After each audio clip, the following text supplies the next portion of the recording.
सप्ताह का वर्णन श्री शुकदेव जी महाराज परीक्षित जी महाराज के कल्याणार्थ श्रवण करा रहे थे। और इसी बीच गोपियां भगवान से कहती हैं कि हे प्रभु, संसार में 3 तरह के लोग रहते हैं।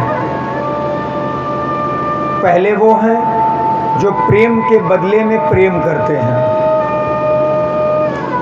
और दूसरे वे होते हैं जो अकारण प्रेम करते हैं। तीसरे वो हैं जो किसी से प्रेम नहीं करते, अपने आप में मस्त रहते हैं। जो प्रेम के बदले प्रेम करते हैं वो केवल व्यवहार निभाते हैं, वो व्यवहार निभाते हैं। और जो अकारण प्रेम करते हैं, जिनका कोई स्वार्थ ही नहीं है, वे होते हैं माता पिता, जो अकारण प्रेम करते हैं। और जो किसी से प्रेम नहीं करते, वो 4 प्रकार के होते हैं। एक आत्माराम है, एक आप्तकाम है, और एक अकृतज्ञ, और चौथे हैं गुरुद्रोही। ये 4 प्रकार के होते हैं जो किसी से प्रेम नहीं करते। जैसे नन्हा सा शिशु अपनी परछाई से क्रीड़ा करता है, वैसे ही भगवान भी गोपियों के साथ दिव्य रास रचा रहे हैं। और जगत का कल्याण करने के लिए, गोपी ग्वाल बालों का कल्याण करने के लिए प्रभु वृंदावन की पावन धरा पर नाना प्रकार की लीलाएं करते हैं। इस तरह एक बार नंद बाबा ब्रजवासियों को लेकर अंबिका वन में गए। वहां सबने भगवान शंकर एवं माता पार्वती जी की पूजा की। अंबिका वन में एक बहुत बड़ा अजगर रहता था, उसने नंद बाबा को पकड़ लिया। तब भगवान ने उसे अपने चरणों का स्पर्श करा दिया। वह वहीं शरीर त्याग कर सुंदर रूप में परिणित हो गया और हाथ जोड़कर प्रार्थना करने लगा। अहम विद्याधरः कश्चितो सुदर्शन इति श्रुतः श्रियः स्वरूप संपत्त्या विमाने माचरं दिशः। हे प्रभु, मेरा नाम सुदर्शन है। मैं बहुत सुंदर था और अपनी सुंदरता के मद में एक बार मैंने अंगिरा गोत्र के ऋषियों का उपहास कर दिया, और जिन्होंने मुझे अजगर हो जाने का श्राप दे दिया। किंतु हे प्रभु, वह श्राप नहीं था, बल्कि संतों की अनुग्रह थी, कृपा थी। क्योंकि आज उसी श्राप के चलते प्रभु आपका दर्शन हुआ। हमारे संत महात्मा किसी को अगर आज तक श्राप दिए हैं तो उन्हें भगवान का दर्शन अवश्य हुआ है। अपितु इसे श्राप नहीं, इसे संतों की कृपा माननी चाहिए। एक बार शंखचूड़ नाम का दैत्य आया जो गोपियों का ही हरण करके भाग रहा था। तो भगवान ने उसका वध किया और उसकी चमकती हुई मणि को लेकर भगवान ने दाऊ जी को दे दिया।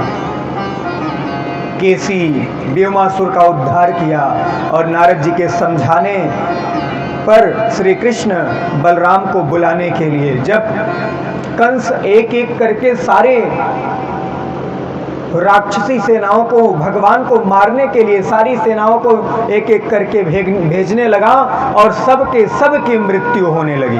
भगवान के श्री हाथों से सबका कल्याण होने लगा। तो नारद जी कंस के पास आए। कंस के पास आकर कहते हैं कि हे कंस, तू मूर्ख है। अरे मैंने तुम्हें कितनी बार समझाया, और तुम्हें खुद ज्ञात होना चाहिए कि जब तुम्हारे द्वारा भेजे गए एक एक दूत की सबकी सदगति होती जा रही है, सब के सब मारे जा रहे हैं, और तुम ऐसे ही एक एक करके सारी सेनाओं को भेजते रहोगे और वो घर में बैठा बैठा एक एक करके सबको मारता जाएगा। कहा तो गुरुदेव मैं क्या करूं? कहा एक काम करो, कोई ऐसा उत्सव करो जिसमें कृष्ण और बलराम दोनों को निमंत्रण दो और उन्हें यहीं बुला लो।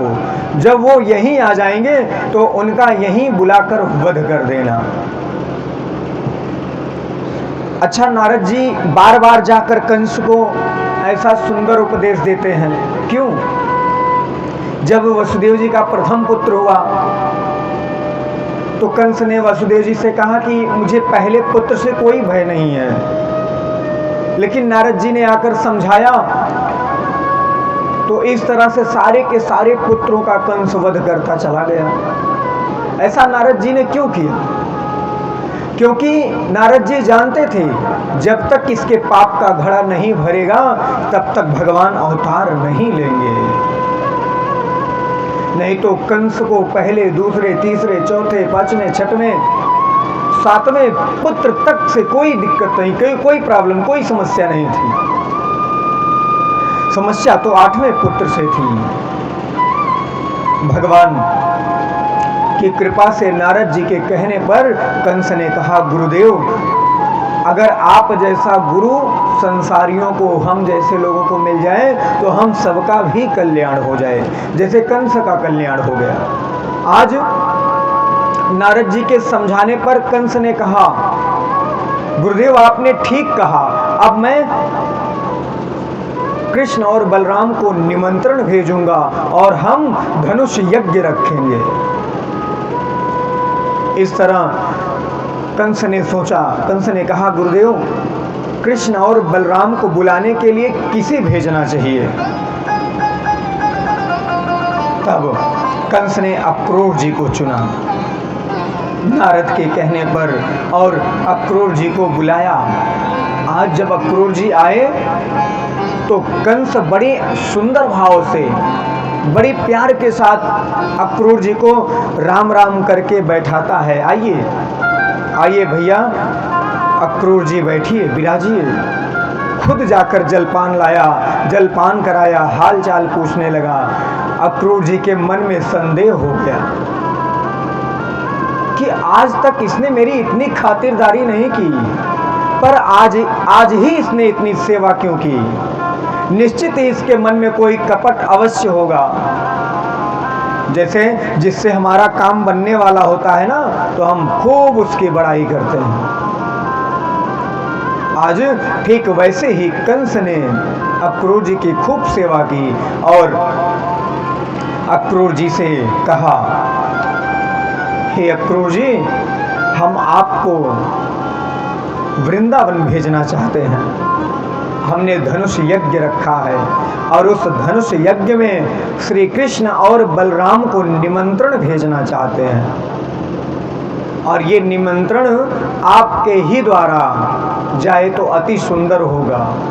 अक्रूर जी समझ गए कि ये निमंत्रण नहीं है, बल्कि हमारे प्रभु को, बालकृष्ण लाल को मारने की एक चाल है, साजिश है। मारने के लिए मुझे भेज रहा है। मनोरथान करोत्तुच्चैर् जनौ दैव हतानपि युज्यते हर्ष शोकाभ्यां तथाप्याज्ञां करोमि ते। अक्रूर जी को बहुत, जब कंस ने कहा, अक्रूर जी ने कहा ठीक है जा रहा हूं। अक्रूर जी भगवान को लेने के लिए चल पड़े और जो रास्ता 2 घंटे का, 1 घंटे में आराम से, 2 घंटे में आराम से पहुंचा जा सकता है, आज अक्रूर जी सुबह के चले शाम हो गया वृंदावन पहुंचने में और मन में यही सोचते जा रहे हैं कि मैं कितना पापी हूं। आज पहली बार अपने प्रभु का दर्शन करने जा रहा हूं तो उनके मृत्यु का कारण बनकर, अरे कंस पापी ने मुझे, उन्हें मारने के लिए मुझे भेजा है और मैं कैसा पापी हूं कि अपने प्रभु को ही कंस के कहने पर अपने प्रभु को मारने के लिए लेने जा रहा हूं। इस तरह मन में विचार करते हुए अक्रूर जी सुबह के चले, शाम को संध्याकालीन वेला में वृंदावन धाम में पहुंचे। भगवान गोचारण करके गैयों के साथ अपने भवन को जा रहे थे और रास्ते में भगवान के पद चिन्हों को जब देखा अक्रूर जी, तो रथ से उतरकर भगवान के श्री चरणों की पद चिन्हों की धूलि को अपने मस्तक पर लगाया और मन ही मन बड़े ही व्यथित दुखित हो रहे हैं कि प्रभु, आज अगर आपने अपने दर्शन की कृपा की तो ये कैसी कृपा है? मैं आपको ही मरवाने के लिए आपको लेने आया हूं। जाते जाते अक्रूर जी ने कंस से कहा कि महाराज, मनोरथ तो सभी करते हैं, किंतु पूरे तभी होते हैं जब विधाता की इच्छा होती है। हम सबके मन में बहुत सारे कामनाएं होती हैं, बहुत सारी इच्छाएं होती हैं, लेकिन जब हमारे कर्म अच्छे होते हैं तो उन अच्छे कर्मों का फल ही अच्छा होता है। अक्रूर जी पहुंचे शाम को।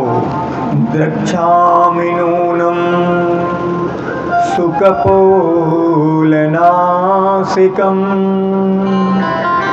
स्मितावलोकारुणकञ्जलोचनम् मुखं मुकुन्दस्य गुडालकावृतं प्रदक्षिणं मे प्रचरन्ति वै मृगा। अक्रूर जी सोच रहे हैं कि आज मैं भगवान के सुंदर कपोल एवं मनोहर नासिका और कमल के समान सुंदर नेत्रों का दर्शन करूंगा, क्योंकि मृग मेरे दाएं होकर जा रहे हैं, गौ माता मेरे दाएं होकर जा रही हैं। ये शुभ संकेत है, आज भगवान की कृपा हमको प्राप्त होगी। ददर्श कृष्णं रामं च व्रजे गौदोहनं गतौ पीतनीलाम्बरधरो शरदम्बोरुहेक्षणो। व्रज में आकर अक्रूर जी ने गोदोहन के लिए जाते हुए पीताम्बरधारी भगवान श्री कृष्ण और नीलांबरधारी भगवान बलराम जी को देखा। जब भगवान श्री कृष्ण ने देखा तो दौड़ पड़े अक्रूर जी की स्वागत में। कृष्ण और बलराम दोनों भाई और जाकर चाचा जी के चरणों में गिर पड़े, साष्टांग दंडवत किया। आइए चाचा जी, हे चाचा जी, जब भगवान की कृपा होती है तभी, जब ईश्वर की कृपा होती है, संतों महात्माओं की कृपा होती है, तब आपका दर्शन मिलता है। तब जाकर माता पिता भाई बंधु सगे संबंधियों की सेवा करने की सुंदर अवसर प्राप्त होती है। आइए चाचा जी, और बताइए कैसा चल रहा है मथुरा के वासी हमारे यदुवंशी कैसे हैं? हे चाचा जी, जब तक यह कंस रूपी व्याधि है तब तक अपने बांधों की कुशलता मैं कैसे पूछूं? किम नानु कुशलम पृच्छे एधमाने कुलामये। अक्रूर जी को ले गए नंद भवन में और बड़ा सुंदर भव्य स्वागत किया, बैठाया, बैठने के लिए सुंदर आसन दिया और आसन पर बैठाकर चाचा जी के चरणों को धुला। जलपान इत्यादि भोजन इत्यादि कराकर विश्राम करने के लिए शयन कक्ष में ले गए।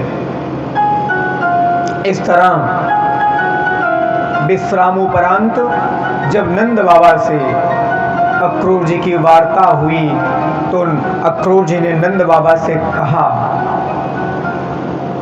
कि भैया, मैं कृष्ण और बलराम को लेने आया हूँ।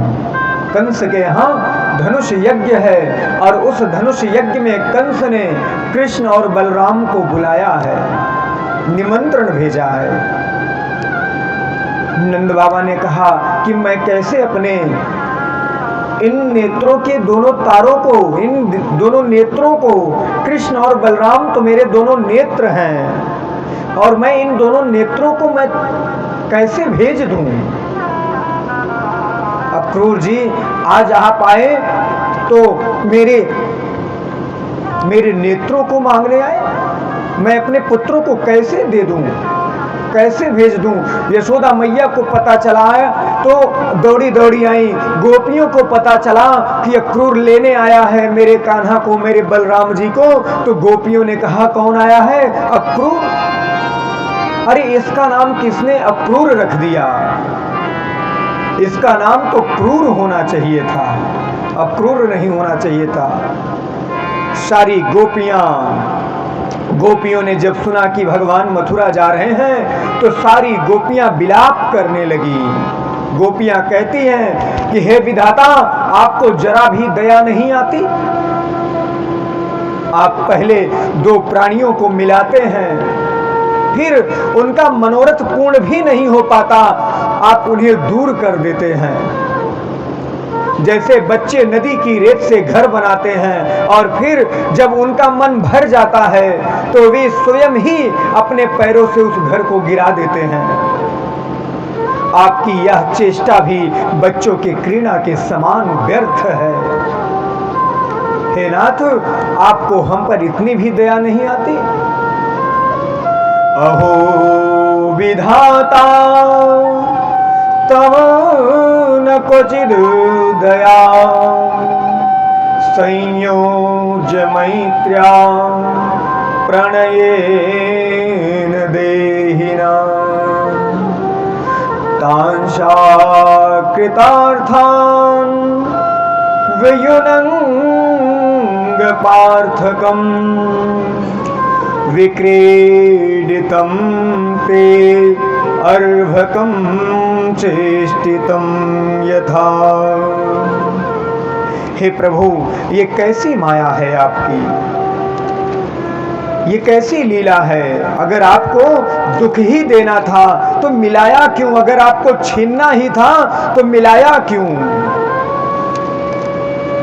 हे प्रभु, सारी गोपियां आपस में विलाप कर रही थी।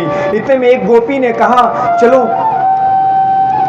चलो कृष्ण को जाने से रोकते हैं, लेकिन गोपियों ने कहा कोई असर नहीं पड़ेगा, कोई फायदा नहीं, क्योंकि करेगा तो वो अपने मन का ही।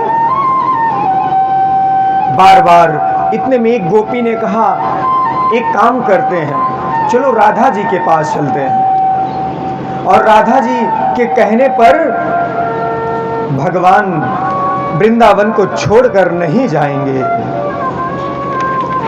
इस तरह सारी की सारी गोपियां चल पड़ी भगवान की कृपा से राधा जी के पास। और राधा जी से कहती, राधा जी यमुना के पावन पुलिन तट पर बैठी हैं और विलाप कर रही थी। इतने में गोपियां आई। जब गोपियों ने देखा तो कहा राधा, तुझे पता नहीं है आज कान्हा हम सबको छोड़कर मथुरा जा रहा है, अक्रूर लेने आया है। कहा कि जाने वालों को कौन रोक पाया है? जाने वालों को कोई रोक नहीं पाया है। गोपियां कहती हैं कि राधे, अगर तू कहेगी तो कान्हा रुक जाएगा। कहा कोई फायदा नहीं, अरे मैंने तो बहुत बार प्रयास कर लिया। जब प्रभु को जाना था ना, उससे पहले ही हमसे प्रभु ने कहा, जब मैंने उन्हें रोकने का प्रयास किया तो कहा, ठीक है राधे, मैं नहीं जाऊंगा, रुक जा रहा हूं। जिस समय भगवान यमुना जी के पावन पुलिन तट पर भगवान राधा जी के साथ बैठकर ये बात कर रहे थे कि राधे मैं परसों ही मथुरा चला जाऊंगा, तो राधा जी ने कहा, क्या यही बताने के लिए आप मुझे यहां बुलाए हैं? अरे जब आपको जाना ही था तो ये प्रेम लगाया क्यों? भगवान ने कहा कि राधे, मेरा अवतार ही जगत के कल्याण के लिए हुआ है। कहा, मैं कुछ नहीं जानती। कहा, राधा, बहुत सारी गोपियां हैं, ये सारी गोपियां बिल्कुल आपके जैसे ही तड़प रही हैं। अगर इनको भी, इन सारी गोपियों को पता चलेगा तो क्या ये सारी गोपियां जाने देंगी? राधा जी ने कहा कि अरे मेरी तुलना और अन्य गोपियों से आप कर रहे हो? क्या मेरे जैसा प्रेम ये सारी गोपियां तुमसे करती हैं? कहा, हाँ राधे, ये सारी गोपियां बिल्कुल तुम्हारे जैसा ही प्रेम मुझसे करती हैं। कहा, नहीं। राधा जी ने कहा, नहीं, मेरे जैसा प्रेम आपसे कोई नहीं करता। कहा, राधा, तुम्हारे अंदर अहंकार आ रहा है? कहा, नहीं, ये सत्य है। कहा, परीक्षा ले लो। जैसे हमारी जानकी मैया को हरण करने के लिए जब रावण ने सोने का मृग बनकर, अपने मामा जी को सोने का मृग बनाकर मैया को हरण करने के लिए आया और भगवान राम और लक्ष्मण मृग के पीछे भाग चले, तो लक्ष्मण जी जाते समय लक्ष्मण रेखा खींच कर गए। कहा, माता, जब तक मैं कुटिया में वापस नहीं आ जाता तब तक आप इस रेखा के बाहर मत जाना। आज वही रेखा राधा जी ने खींचा और कन्हैया से कहा, यह कान्हा, इस रेखा के अंदर वही गोपी प्रवेश कर पाएगी जो हमारे जैसा तुमसे प्रेम करती होगी। भगवान ने कहा, एक बार विचार कर लो राधा। कहा, मैंने विचार कर लिया, एक बार नहीं 1000 बार। और भगवान ने वो प्यारी बंसी बजाई। देखते ही देखते सारी की सारी गोपियां अपने सभी कार्यों का त्याग करके दौड़ी दौड़ी सभी यमुना जी के पावन पुलिन तट पर आ गईं और भगवान की प्यारी वंशी की धुन श्रवण करके एक एक करके सारी गोपियां उस रेखा को लांघ गई, अंदर प्रवेश कर गई। राधा जी के नेत्रों से अश्रुपात होने लगे, रोने लगी राधा जी और भगवान के चरणों में नतमस्तक हो गई। भगवान ने उठा लिया, राधे, ये क्या कर रही हो? अरे देखो तो सही, इन गोपियों को देखो ध्यान से। हे राधा, इस ललिता को तो देखो, इनको देखो, उनको देखो, इन सब में मुझे केवल राधा दिखाई देती है।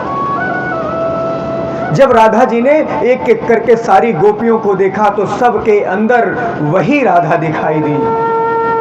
भगवान ने कहा, ये सब के सब में मुझे राधा ही दिखाई देती है।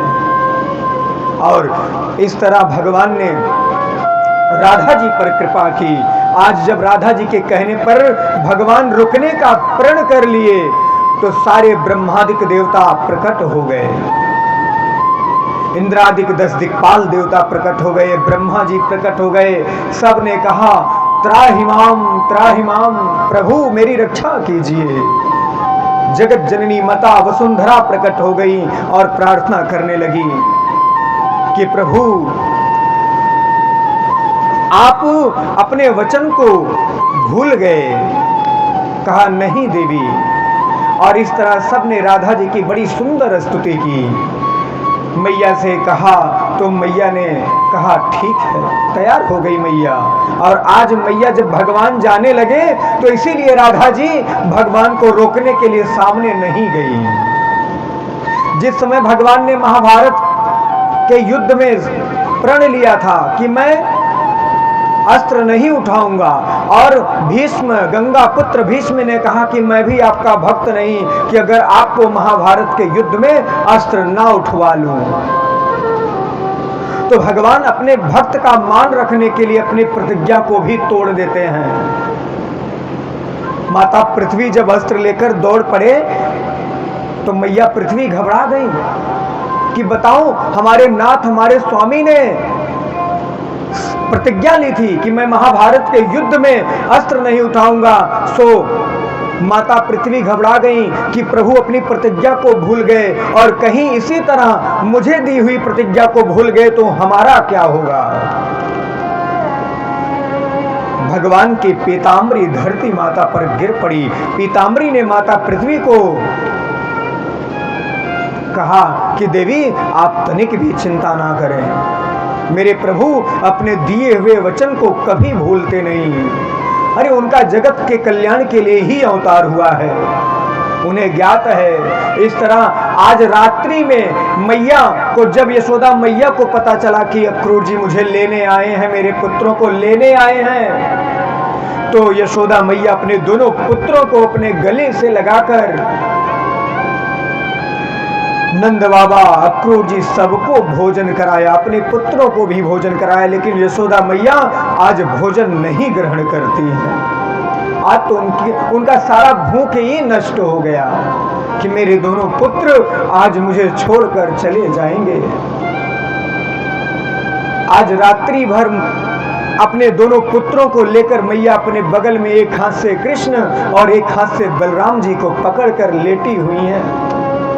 नेत्रों से अश्रुपात हो रहा है, और भगवान ने मैया को समझाया कि माता, मैं आपको छोड़कर थोड़ी ना जा रहा हूं। हे मैया, मैं कल जाऊंगा और परसों लौटकर चला आऊंगा। आज भगवान मैया से कहते हैं कि मैं परसों आ जाऊंगा। और ऐसे जब हमारी माताएं घर पर दरवाजे पर जब पुत्र आता है, मैया अपने बेटे को बुलाती रहती हैं और बेटा मां की आवाज को सुनता नहीं और निकल जाता है। विचार कीजिए कि उस मां पर क्या गुजरी होगी। अरे जिसने बाल्यकाल से ही आपको पाल पोस कर इतना बड़ा किया, आज वही माता वृद्धावस्था को प्राप्त हुई और तुम्हें आवाज लगा लगा कर पुकार रही है, और तुम अपनी माता की एक शब्द को सुनते नहीं। मां जिसकी दृष्टि दरवाजे पर 24 घंटे लगी रहती है कि मेरा पुत्र आ रहा होगा, मेरा पुत्र आ रहा होगा, लेकिन बच्चे अपनी मां पर ध्यान नहीं देते। आज तो मैंने, हमारे गुरुदेव की कृपा हुई तो एक बार हम आंध्र प्रदेश के मदनपल्ली में एक मंदिर पर कई महीने, लगभग 4-5 महीने रहे। उन 4-5 महीनों में वहां एक वृद्धा आश्रम भी था। मैंने क्या देखा कि जिस घर में सारे बच्चे पदाधिकारी हो जाते हैं ना, पद प्रतिष्ठित हो जाते हैं ना, उस वृद्धा आश्रम में मैंने यही देखा कि बड़े बड़े घरों के माता पिता को लाकर वृद्धा आश्रम में छोड़ दिया जाता है। ऐसे ऐसे बच्चे इस धरती पर पड़े हैं जो अपने माता पिता की सेवा नहीं कर पाते और ले जाकर वृद्धाश्रम में छोड़ देते हैं कि पड़ी रहो, मैं प्रति माह 10,000 20,000 जो लगेगा दे दूंगा। केवल किसके कहने पर? अपने पत्नी के कहने पर। पत्नी है कौन? जो पति का पतन न होने दे, वो पत्नी होती है। जो पति का अनुसरण करती है, पति की आज्ञा का पालन करती है। देखिए, माता पिता बड़े सौभाग्यशालियों को मिलते हैं। अरे संसार में ऐसे लोग भी हैं जिनके जन्म लेते ही माता पिता का सुख उनसे छीन उठता है। अगर हमें संयोग से भगवान ने माता पिता का सुख दिया है तो हमें माता पिता की खूब सेवा करनी चाहिए। ये वो ऋण है ना जिन ऋण से हम कभी उऋण नहीं हो सकते।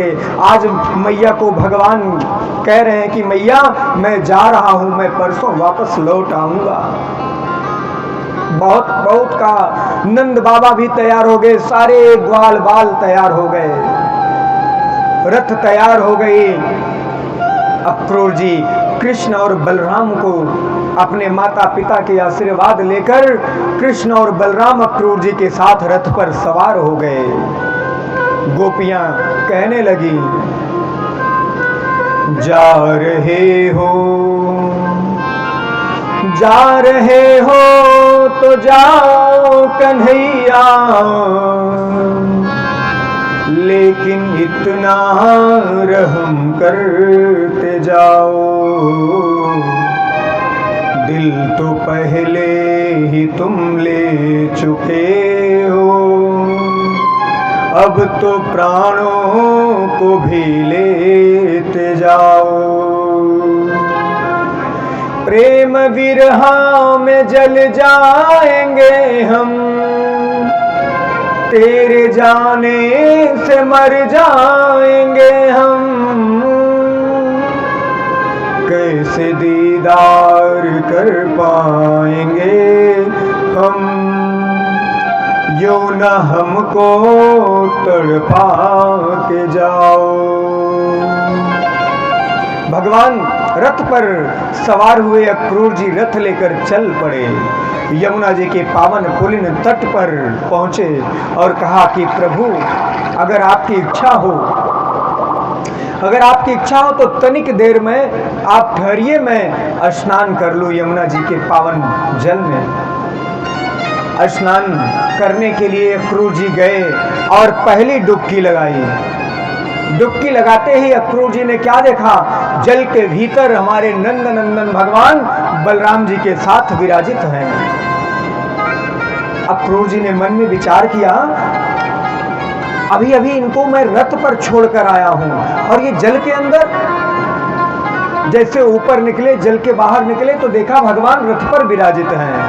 फिर डुबकी लगाई, फिर परमात्मा ने जल के भीतर दर्शन दिया। तीसरी डुबकी जब लगाई तो भगवान शेष सैया पर विराजित ब्रह्मादिक देवता सब भगवान की विनती स्तुति कर रहे हैं, हाथ जोड़कर भगवान के सम्मुख खड़े हैं। और अक्रूर जी ने देखा तो अक्रूर जी जाकर भगवान के श्री चरणों में गिर पड़े। चाचा जी, आप किस बात की चिंता कर रहे हैं? आपके मन में इसी बात का भय है ना कि कंस मुझे मार देगा? चाचा जी, आप तनिक भी चिंता ना करें। इस तरह भगवान ने चतुर्भुज रूप धारण करके अक्रूर जी को दर्शन दिया और अक्रूर जी के साथ भगवान मथुरा की धरती पर आए। और जब तक भगवान मथुरा आते कि उससे पहले हमारे नंद बाबा ग्वाल बाल मथुरा पहुंच गए और मथुरा पहुंचकर भगवान की प्रतीक्षा कर रहे थे। इतने में जब भगवान को आता देखा तो सब ने भगवान के नाम की जय जयकार सब लगाने लगे। प्रेम से बोले बाल कृष्ण भगवान की, मुरली मनोहर घनश्याम की। इस तरह जब हमारे राम और लक्ष्मण जी को विश्वामित्र जी लेकर गए, कहाँ? विदेहराज के यहाँ। तो लक्ष्मण जी ने कहा कि भैया हम नगर देखना चाहते हैं। आज ग्वाल बालों ने कहा कन्हैया हम सब नगर देखना चाहते हैं। बलदाऊ भैया से कहा कन्हैया ने, तो बलदाऊ भैया जाकर नंद बाबा से कहते हैं। नंद बाबा ने कहा ठीक है बलदाऊ, लेकर जाओ सबको, नगर की सैर कराओ, नगर का दर्शन कराओ और याद रहे समय अनुसार यहाँ आ जाना।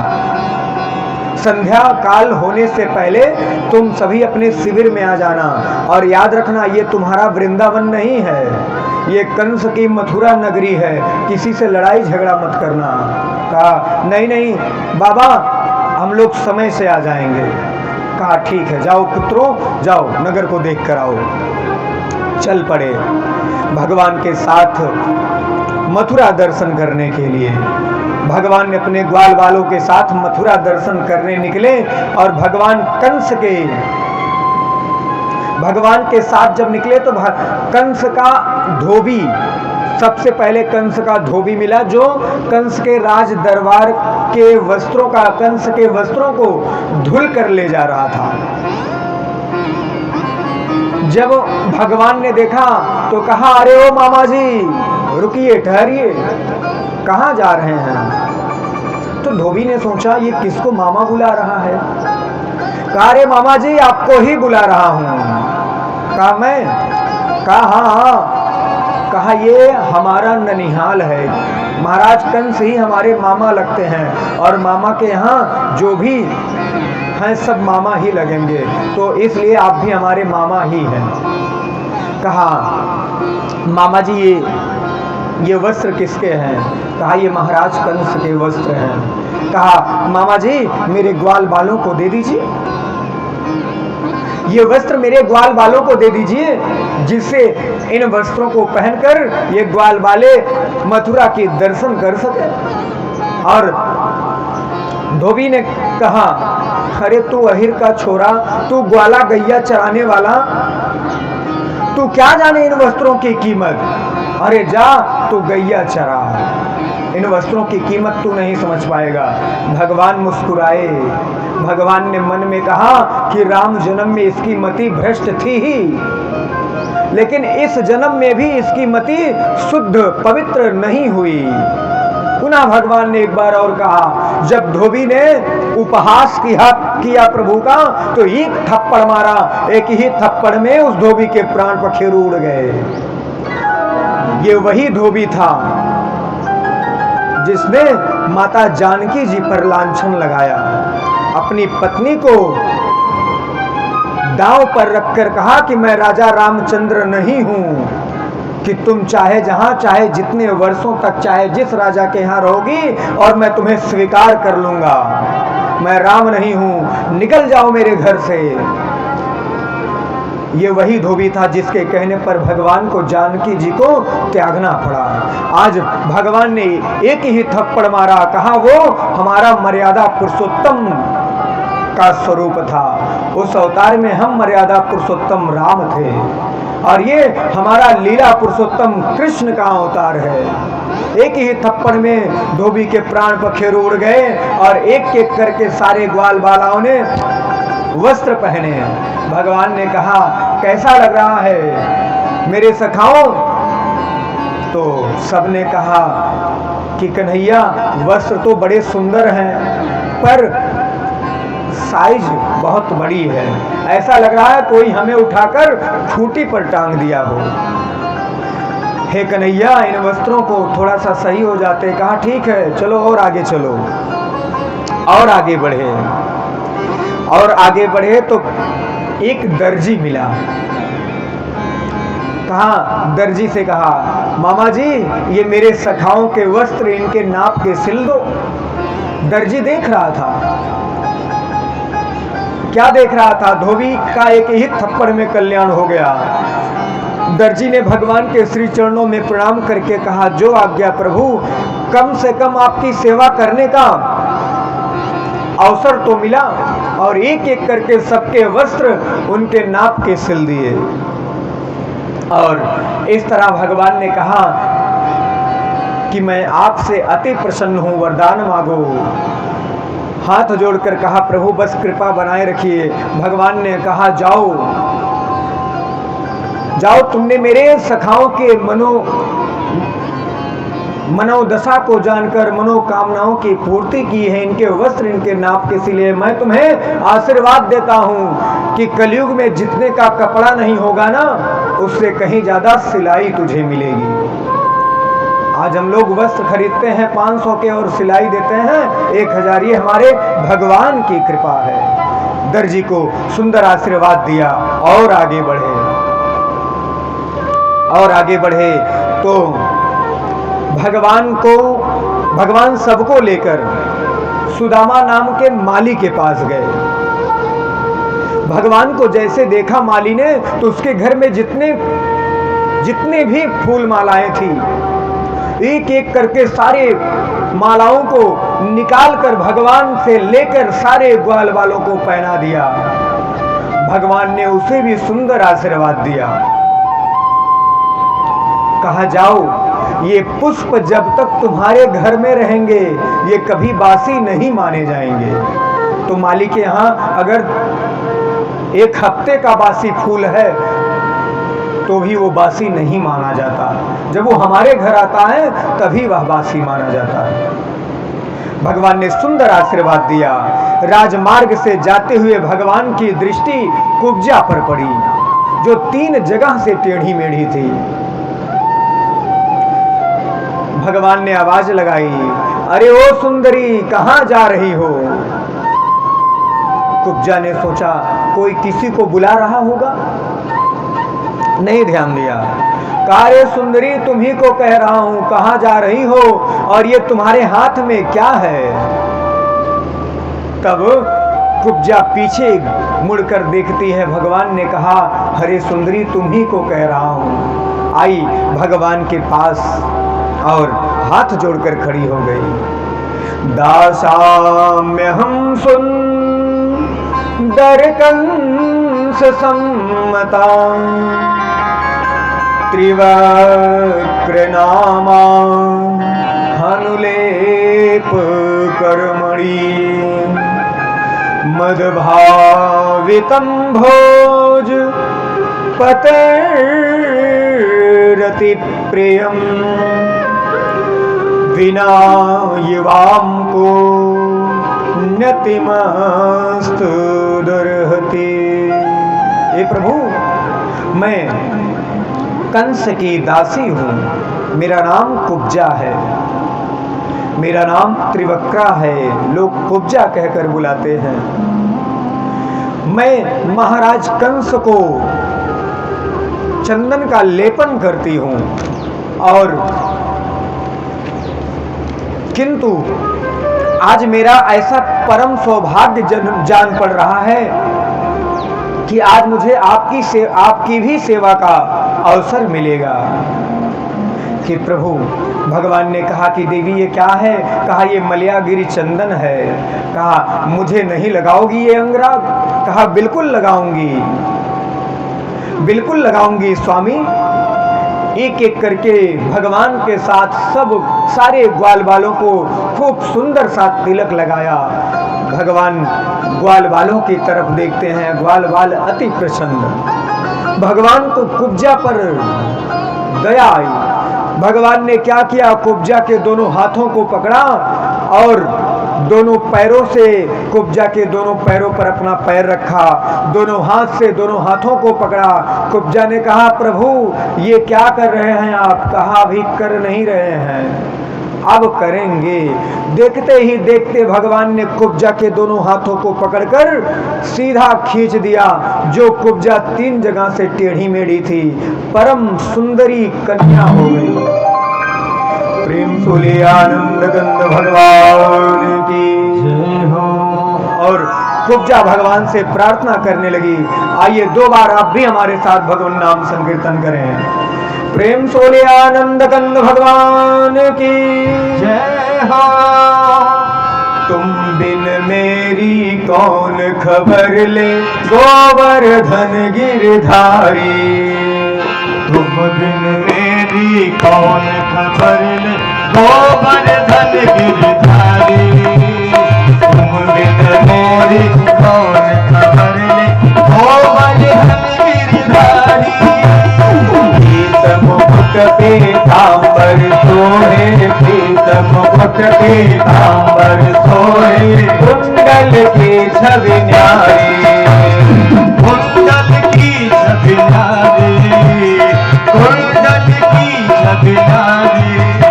तुम बिन मेरी कौन खबर ले गोवर्धन गिरधारी।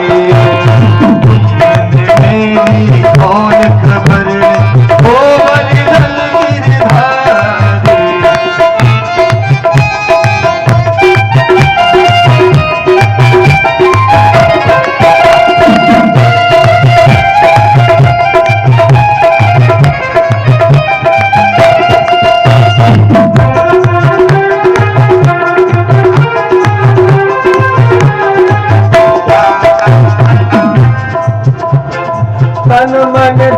सब तुम पे वारो, राखो लाज हमारी।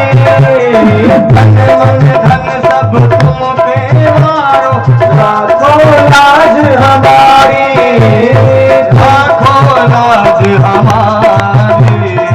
इन नयनन में तुम ही बसे हो, इन नयनन में तुम ही बसे हो। चरण कमल बलिहारी, चरण कमल बलिहारी, चरण कमल बलिहारी। बिन मेरी कौन खबर ले, गोवर्धन गिरधारी। तुम बिन मेरी कौन खबर ले, गोवर्धन गिरधारी, गोवर्धन गिरधारी।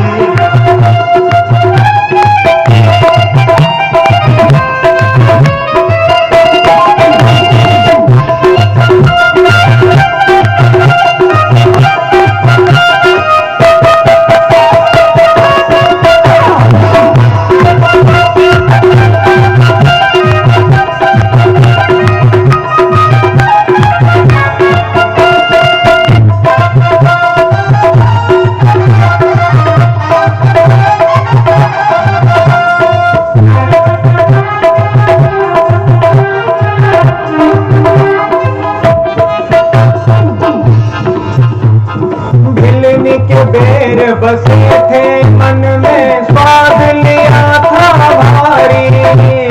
स्वाद लिया था भारी, स्वाद लिया था भारी।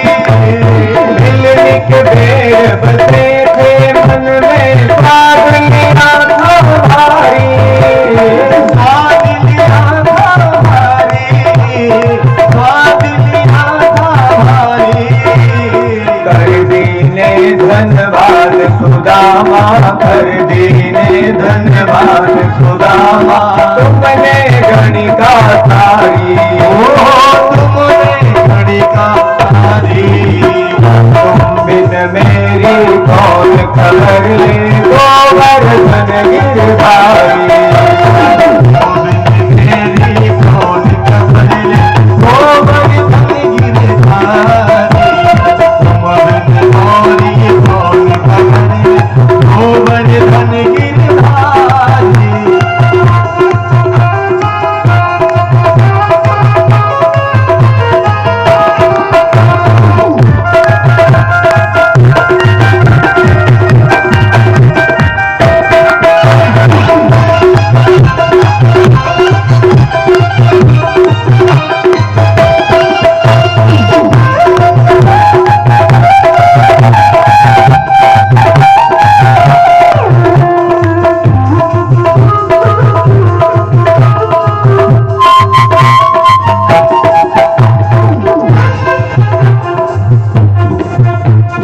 गौतम ऋषि की नारी अहिल्या, रज से स्वर्ग सिधारी।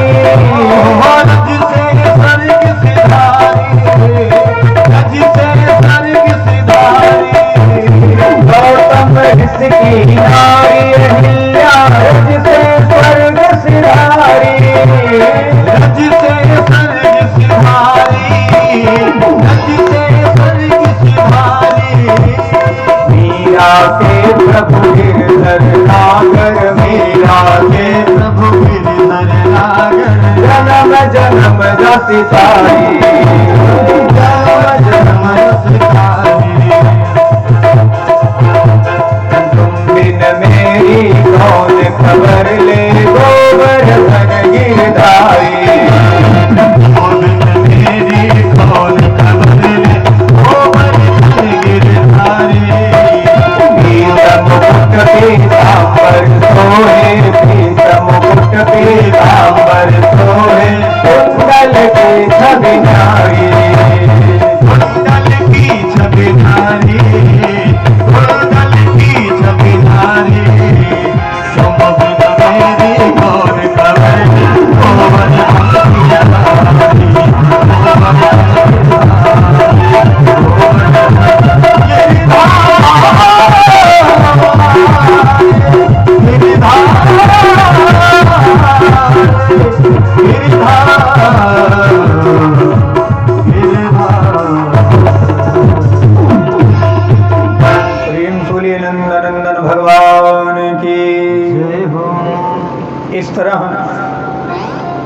भगवान ने कुब्जा का कल्याण किया। कुब्जा ने प्रार्थना की कि प्रभु आप मेरी कुटिया पर भी आकर मुझे कृतार्थ कीजिए।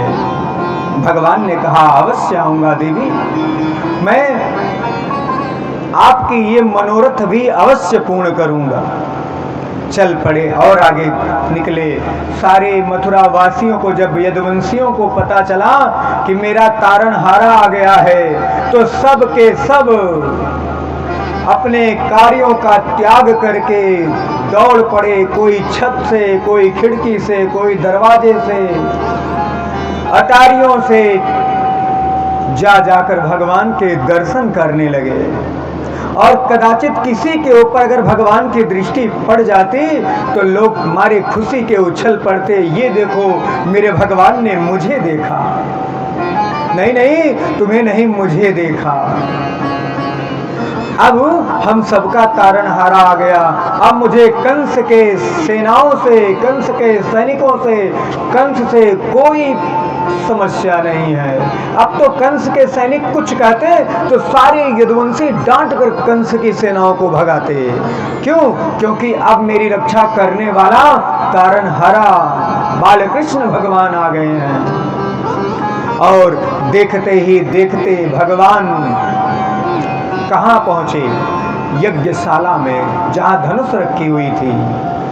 करेण वामेन सलील मुदधृतम सज्जम च कृत्वा निमिखेण पश्यताम। आए, यज्ञशाला में आए, ब्राह्मणों को प्रणाम किया। ब्राह्मण देवता आपको कोटिशः नमन है। ब्राह्मणों ने आशीर्वाद दिया। कहा ब्राह्मण देवता अगर आपकी आज्ञा हो तो क्या मैं इस धनुष को उठा लूं? जैसे ही ब्राह्मण और सेनाओं ने सुना तो सब हंसने लगे। अरे इतने बलशाली राजा आए, धनुष को हिला नहीं सके, तुम उठाने की बात करते हो? कहा अगर आपकी आज्ञा हो तो उठा दो। बलराम जी की तरफ देखा। बलराम जी ने कहा जो आज्ञा प्रभु। अंगूठे से माता पृथ्वी को दबाया और देखते ही देखते भगवान ने धनुष को उठा लिया, प्रत्यंचा चढ़ाई और धनुष के 2 टुकड़े हो गए। प्रेम सूर्य वृंदावन बिहारी लाल की जय हो। जैसे ही धनुष टूटा बड़ी भयंकर गर्जना हुई और कंस डर गया।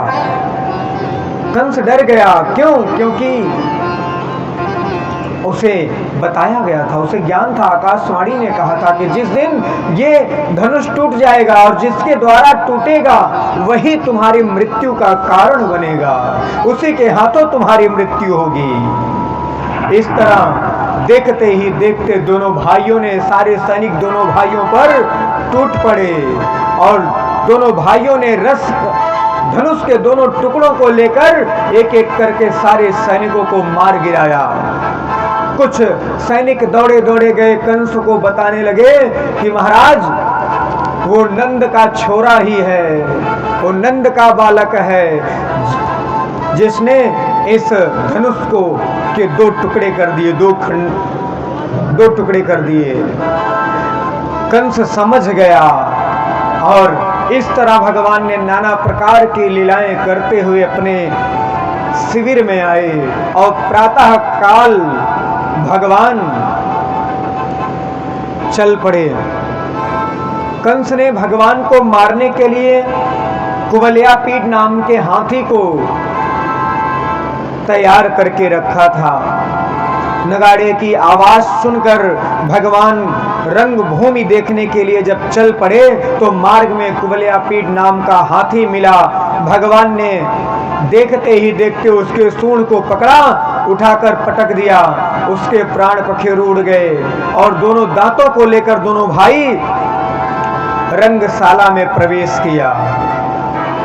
मल्लानाम सनिनिराम नरवरः स्त्रीणाम स्मरो मूर्तिमान् गोपानां सज्जनोस्तां क्षितिभुजां शास्ता स्वपित्रो शिशुः। इतने में देखते ही देखते चाणूर, मुष्टिक, सल, तोसल भगवान से युद्ध करने के लिए टूट पड़े।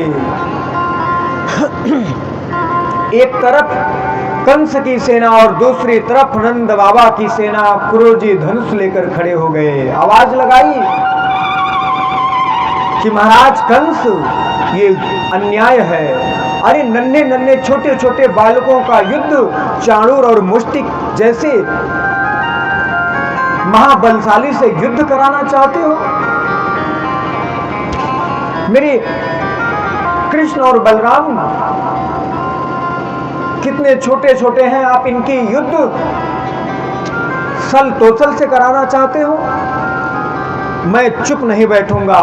सारी सेनाएं आपस में तैयार हो गई युद्ध करने के लिए। भगवान ने हाथ दिखाया, बैठ जाइए, आप सभी बैठ जाओ। सबके सब बैठ गए। नंद बाबा ने खूब सुंदर प्रार्थना की और खूब सुंदर प्रार्थना की हनुमान जी महाराज से कि हनुमान जी, कुश्ती के देवता आप ही हैं, आपके पास तो अतुलित बल है, तभी लोग आपको अतुलित बलधामम कहते हैं। श्री गुरु चरण सरोज रज निज मन मुकुर सुधार बरनौ रघुबर बिमल जसो जो दायको फलचार बुद्धिहीन तनु जानिके सुमिरो पवन कुमार बल बुद्धि विद्या देहु मोहि हरहु कलेश विकार। नंद बाबा ने कहा, भगतन पे होए जा तो सहाय, हे बजरंगी बाबा, संतन पर होए जा तो सहाय, हे बजरंगी बाबा। भगतन पे होए जा तो सहाय, बजरंगी बाबा, संतन पे होए जा तो सहाय, हे बजरंगी बाबा।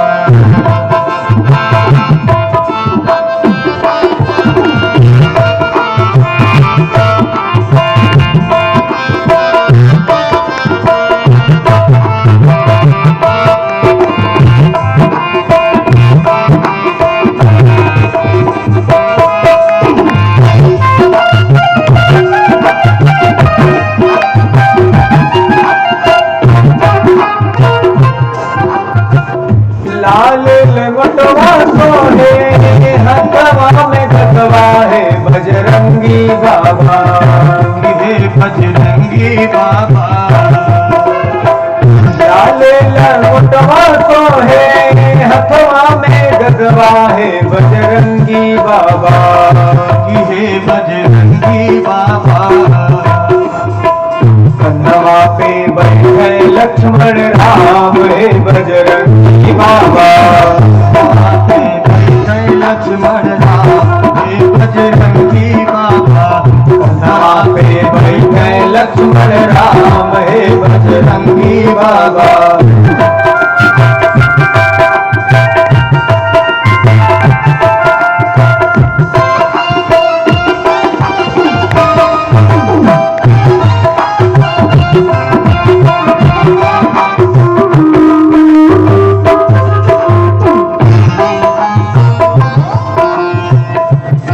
बजरंगी बाबा, हे बजरंगी, हे बजरंगी बाबा, हे हो बजरंगी बाबा, हे हो बजरंगी बाबा, हे हो बजरंगी बाबा। हे हो बजरंगी बाबा भगतन पर हुई जा तू सहाय हे बजरंगी बाबा। भगतन पे हुई जा तू सहाय हे बजरंगी बाबा भगतन पे हुई जा तू सहाय हे बजरंगी बाबा पे हुई जा तू सहाय हे बजरंगी बाबा पे हुई जा तू सहाय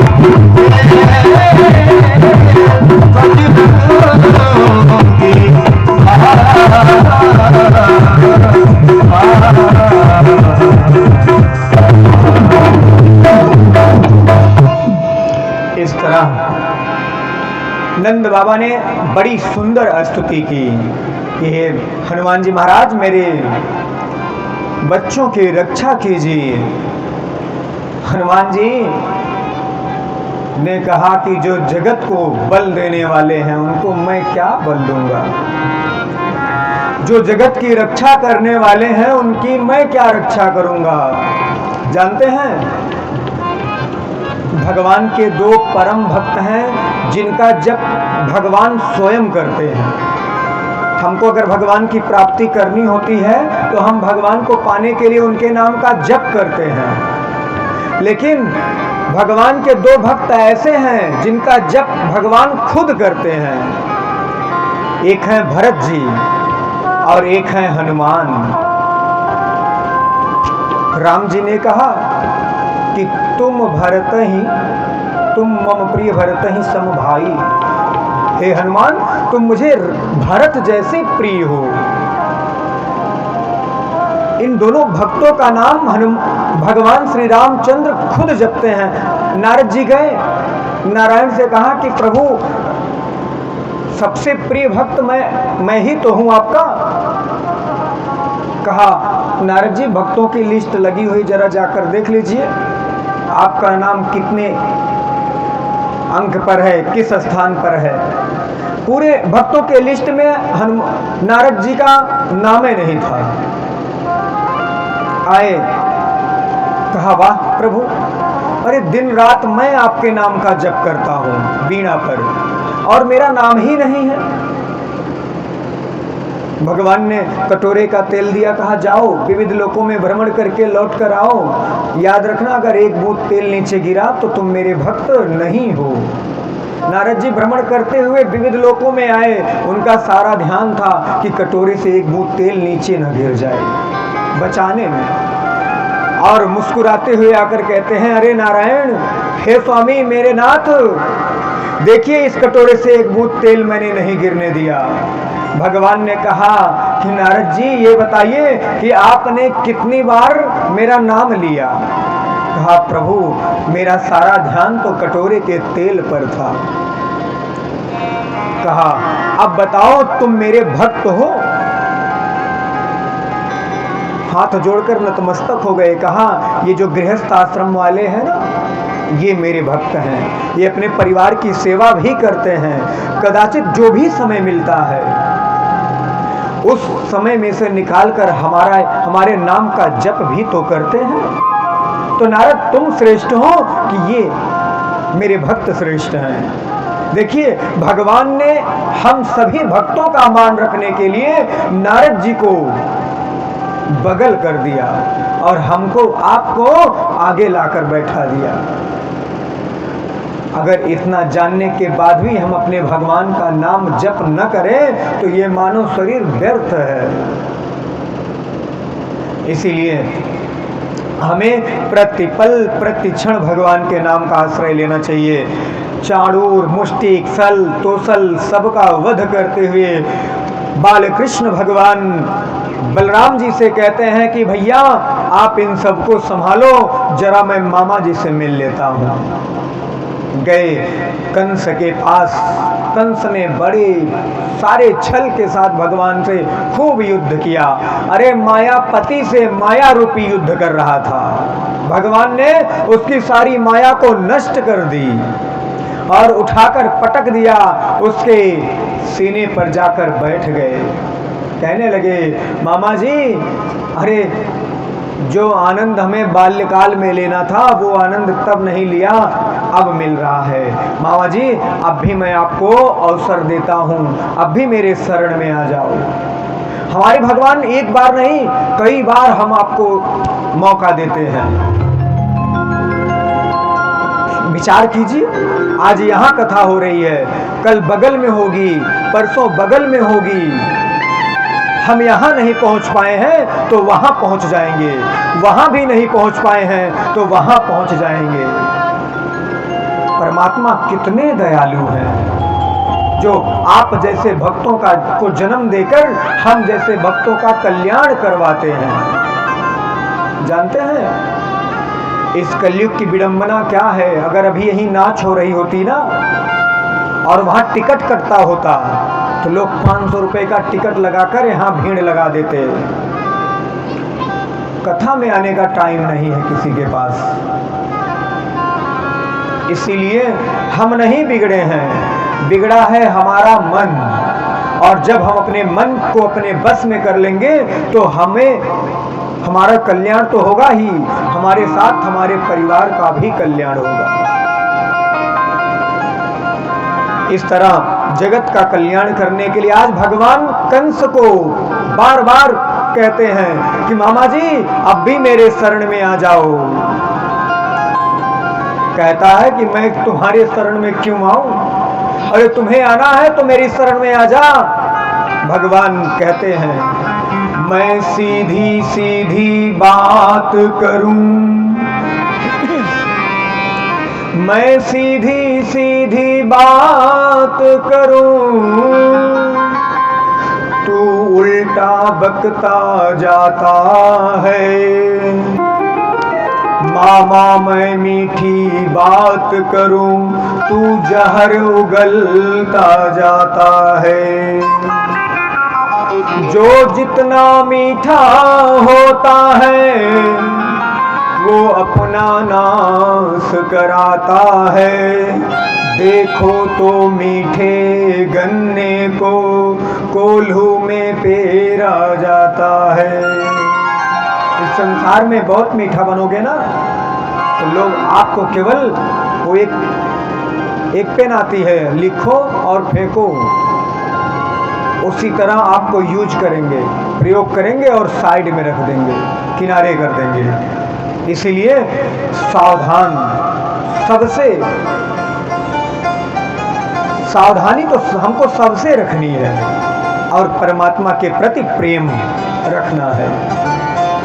नहीं तो व्यर्थ में हम अपने समय को गवाएंगे। बैठकर 4 घंटा बात करेंगे हम, लेकिन उस 4 घंटे में 4 बार भगवान का नाम नहीं लेते हम। और कहते हैं महाराज हम जब तक नहा नहीं लेते तब तक पानी नहीं पीते, चाहे शाम के 5 बज जाए। इसको भक्ति नहीं कहते। अरे 5 बजे तक आप नहीं नहाए तो पानी नहीं ग्रहण किया, लेकिन 50 लोगों में बैठकर 100 लोगों की बुराई की आपने, तो क्या ये भक्ति है? भक्ति इसे नहीं कहते। इस शरीर को स्वस्थ रखिए और मन को मस्त रखिए और अपने आप को भगवान के चरणों में व्यस्त रखिए। प्रेम से बोलिए आनंद कंद भगवान की जय हो। और देखते ही देखते भगवान ने जोर का एक मुक्का मारा, कंस के प्राण पखेरु उड़ गए। इस तरह भगवान ने कंस का उद्धार किया